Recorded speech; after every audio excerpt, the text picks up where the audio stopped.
Today, the owner of this vacation home called us to take care of two areas that has high traffic patterns on the carpet.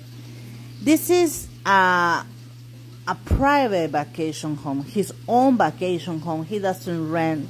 However, he lent his house to a friend, and the friend has a kid, and maybe the family goes out of the porch area, the main entry, and it was some foot traffic.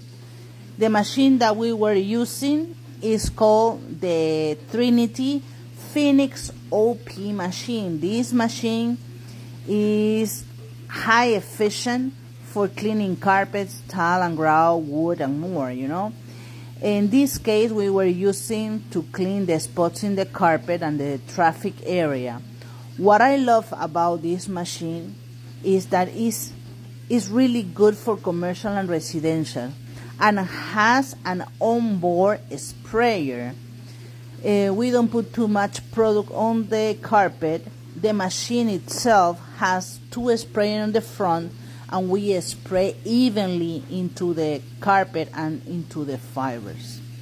The beauty of this machine is that it's built in United States, has three kind of speeds, and is 1725 RPMs.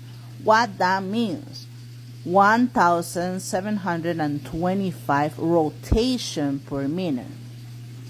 Even though it may seem heavy, and it's heavy for us to carry on into the truck, but it's really gentle into the carpets. So the sprayer spray the cleaning agent into the carpet fiber, and then we agitate it with a pad driver and a pad for the carpet. As soon as we finish scrubbing, we use another pad that is a Gladiator cotton pad, white pad, so it has, with the speed and the agitation, all the dirt is transferred into the pad. What else I love about this machine? It is really easy to use, easy on the carpet, and does a great job without wetting so much your carpets. 407-572-4118. Thank you.